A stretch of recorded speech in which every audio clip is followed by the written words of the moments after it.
بتبدأ القصة بست حامل بينقلوها للمستشفى بسرعة عشان تولد، وبنلاقي إن في عاصفة قوية. بعد الولادة الدكتور بيبلغ جوزها إن مراته ماتت وهي بتولد، وبيعرفوا إن الولد عنده مرض جلدي نادر وهي حالة وراثية بتسبب نقص في لون الجلد. الدكتور بيوديه يشوف ابنه، ولما لقاه وشه شاحب بيزعل جدا لدرجة إنه بيتخلى عن الطفل وبيرفض يعترف إنه ابنه. وبعد 20 سنة بنشوف الضابط دوج بيعمل تحقيق هو والشرطة في وفاة راجل كبير في مزرعة، وبيستنتجوا ان الراجل مات بنوبة قلبية. وهما بيدوروا في البيت شافوا بدروم تحت الارض، بينزلوا وبيلاقوا جواه ولد مستخبي. الضابط بيحاول يقنعه يطلع لكن هو بيرفض وخايف. الضابط دوج بيطلب المساعدة من أخصائية نفسية اسمها جيسي. جيسي بتوصل للمكان وبتنزل فورا للبدروم، لقت الولد مستخبي على جنب، بتمدله ايديها عشان يقوم وبتشجعه بكلامها. الولد بيسمع الكلام وبيقوم، وبنعرف ان اسمه جيرمي، واسم الشهرة بتاعته بودرة بسبب لون بشرته اللي بيلمع. وبنكتشف ان بودرة ما خرجش من بيته بقاله كتير. جيسي بتسأله ليه ما اتصلتش لما لقى جده ميت.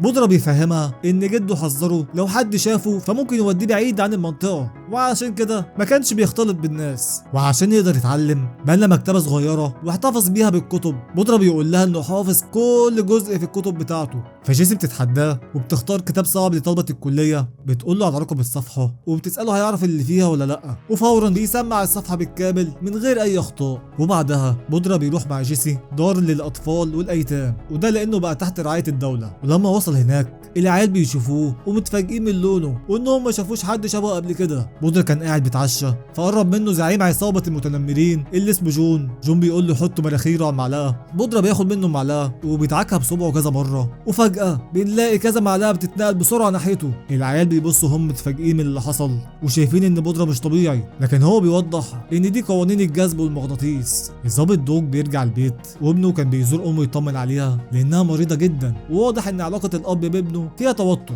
لانهم ما كانوش بيكلموا بعض.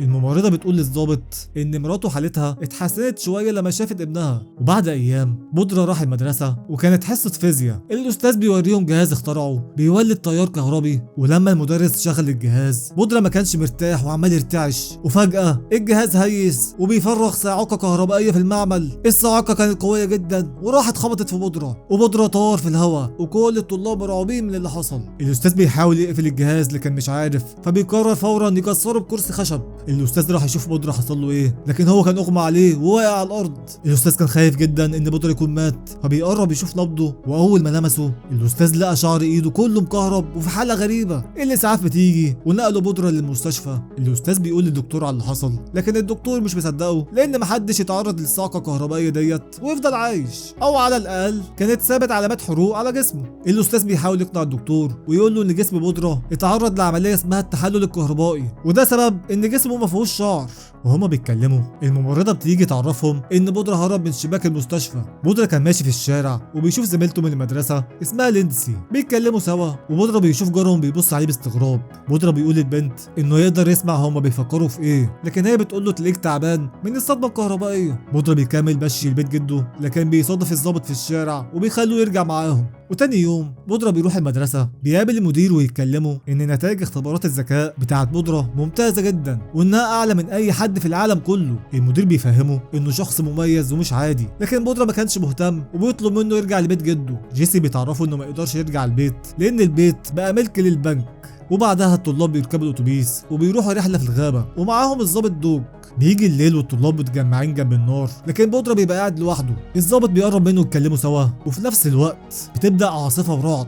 بودرة بيقول انه حاسس بالعاصفه جوه جسمه، وبيوضح انه لما يشوف البرق بيحس كأن في مغناطيس بيسحبه ليها. وبنعرف ان ام بودرة لما كانت حامل فيه اتعرضت للصاعقه وقت المطر، وان هو ده اللي تسبب في الحاله اللي هو فيها. وام بودرة بتقول له ان مكانك مش هنا. وتاني يوم بودرة كان بيتمشى في الغابه والعيال المتنمره راحوا له. واحد منهم رفع بندقيه عليه بيقول ان يقدر يقتله بكل سهوله حالا ومحدش هيعرف، لكن فجاه بيسمعوا صوت طلقه من بعيد وكلهم طلعوا يجروا عليها. اتضح ان واحد قدر يصطاد غزاله. بودرة بيروح يبص على الغزاله وبيحس بيها وهي بتتألم وتموت. بيمسك الغزاله بايده ومسك بايده التانيه الراجل اللي قتلها. الراجل فجاه هو كمان بقى يحس بالغزاله وهي بتموت وبيتألم جدا. الولد مسك البندقيه وبيهدد بودرة يسيب الراجل والا هيضربه بالسلاح، لكن بودرة بيبص للواد ومش خايف منه. الواد خلاص هيضربه، لكن زميله بيتدخل ويرفع السلاح لفوق، وعلى اخر اللحظه الطلقه اتضربت بعيد.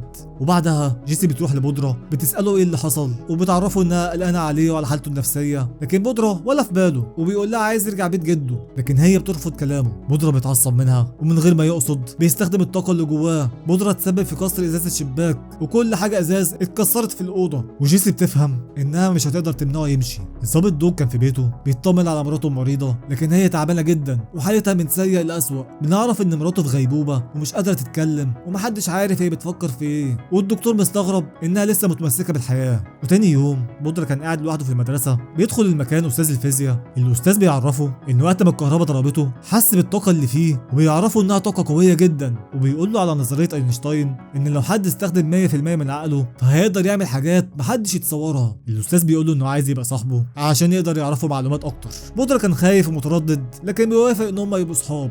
الظابط بيروح يزور صاحبه اللي اصطاد غزال قبل كده، وبالرغم ان صاحبه من عشاق الصيد لكن دوج بيتفاجئ انه شال كل الاسلحه من البيت. دوج بيساله عن السبب فبيعرفه بعد الموقف اللي حصل لما اصطاد الغزال والتجربه اللي مر بيها لما بودرة خلاه يلمس الغزاله وحس بالالم اللي كانت فيه. قرر يعتزل الصيد لانه كان شعور مؤلم وحس ان هو اللي بيموت، وبيعترف له ان من قوه الصدمه ما بقاش يقدر يشيل سلاح. ولما الظابط دوج سمع كده فهم ان بودرة عنده قدرات مش عاديه، وبيجيله فكره انه يستخدم بودرة ويساعده عشان يتواصل مع مراته المريضه ويقدر يعرف مراته هي بتفكر في ايه. وبالفعل الظابط بيستقبل بودرة في البيت وعرفه على مراته. بودرة بيلمس راسها وقدر عن طريق التخاطر يفهم افكارها. بيعرفوا ان هي متمسكه بالحياه ومش عايزه تموت من غير ما تلبس خاتم الجواز، ومن غير ما ابنها وجوزها يتصالحوا سوا. مراته بتفكره بذكرى جميله ليهم لما ابنهم كان صغير وبيلعبوا سوا في التلج والخاتم بتاعها ضاع. ودوج فورا بيفتكر ان ابنه كان كل يوم يرجع من المدرسه ويفضل يدور في التلج على الخاتم بتاعها. مراته بتعرفه ان ابنهم قدر فعلا يلاقي الخاتم، وان الخاتم جنبها طول الوقت في الصندوق اللي على الترابيزه. دوج بيتاثر جدا، بياخد الخاتم ويلبسه لها في ايديها. بودرة بيمسك بايده التانيه الظابط وبيسمح له انه يسمع صوت مراته. دوج بيعيط بقوه وبيحضن مراته وبيعرفها ان كل حاجه هتبقى تمام، وللمره الاخيره مراته فتح عينيها وتموت وهي مرتاحه. بعدها ابنهم بيجي، واول ما دخل البيت ابوه فورا حضنه واخيرا اتصالحوا بعد خصام سنين كتير. وبيرجع الفضل في كل ده لبودرة. وبعدها كانوا عاملين في المدينه مهرجان، بيشوف زميلته لينسي وتقريبا هي الوحيده اللي بتعامله بطريقه طبيعيه، بيدردشوا سوا. وبعدها بودرة بيلبس ايديها والبنت كانت قادره تتخاطر معاه بافكارها. لينسي عرفت ان ابو بودرة سابه وهو صغير بسبب المرض الجلدي. لينسي بتخفف عنه وبتقول له ان وشه هو اجمل وش شافته. ابو البنت شافهم وهم قاعدين راح شد بودرة من قفاه وزقه بعيد وكان خلاص هيضربه، لكن على اخر لحظه جيسي بتتدخل وبتعتذر لابو البنت وبتبعد بودرة عنه. بودرة بيرجع المبنى وهو حزين، بيشيل حاجته كلها وبيقرر يهرب من المكان. لكن وهو ماشي بيشوف ناس بتلعب كرة سلة وطلع انهم العيال المتنمرة. الواد بياخد منه الطاقية ويبلطج عليه. بودرة لسه هياخدها منه ويستخدم طاقته ضد الولد، لكن لما لمس ايد الولد المتنمر بودرة عرف ماضي الولد وان جوز امه كان دايما بيضربه وهو صغير واخد منه طاقية ابوه اللي مات وكان بيتنمر عليه بنفس الطريقة.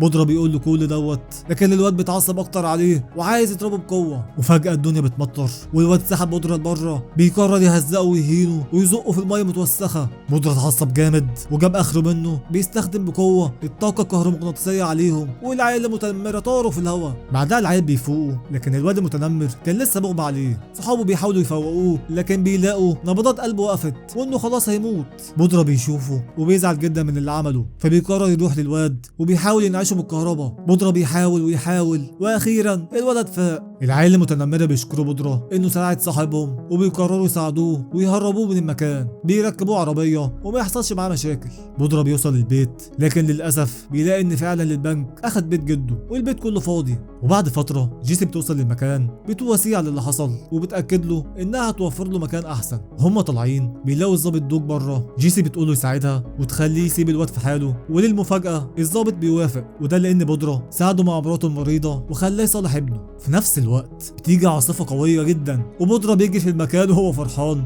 وفجاه بتيجي صاعقه فيه. الصاعقه كانت قويه لدرجه انها عملت ضوء حوالين منه. فجاه بيسمعوا رعد قوي جدا وبودرة بيختفي عن المكان ومحدش عارف ده ازاي حصل.